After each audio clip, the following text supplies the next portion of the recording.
திமுக காரர்கள் ஈவன் ஆட்சியாளர்களை கேட்டா என்ன சொல்றாங்கன்னா தமிழகம் சுபிட்சமாக இருக்கு, இன்னும் 2.0 இஸ் லோடிங், அடுத்து 2.1 இன்னும் பாருங்க இன்னும் சூப்பரா இருக்குன்னு சொல்றாங்க. அது இன்னொரு கேட்கும் போதே அடேங்கப்பா அப்படின்னு இருக்கு. அதான் அந்த அல்வாவை எப்போதுமே மக்கள் ஏற்றுக்கொள்வார்கள் என்று நினைக்கிறார்கள்.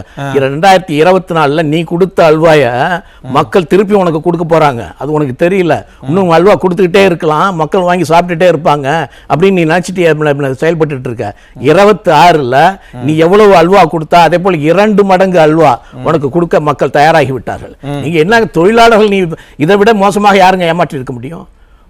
ஒன்றும் இல்லை. இன்னைக்கு இப்போ பத்திரிகையில் வடநாட்டு பத்திரிகைகள் நீங்கள் எடுத்து பார்த்தீங்கன்னா ஒரு செய்தி வருகிறது. நீங்கள் பாராளுமன்றத்தில் மத்திய அரசு எதிர்த்து எதிர்கட்சிகள்லாம் போராடுறாங்க. அதில் எதிர்கட்சிகள் அத்தனை பேரும் கலந்து கொள்கிறார்கள். அதில் மார்க்சிஸ்ட் கலந்துக்கிறான், காங்கிரஸ் கலந்துக்கிறான், மற்ற கட்சிகள்லாம் கலந்துக்கிறான். திமுக கலந்து கொள்ளவில்லை. அதுக்கு வடநாட்டுக்காரர் என்ன சொல்கிறான்னா, நீ இதில் ஏன் கலந்துக்கல என்பது எதனால் என்று சொன்னால் பின்பக்கமாக மத்திய அரசுடன் கைகோர்க்க பார்க்கிறாய், உன் ஆட்சி போயிடும்.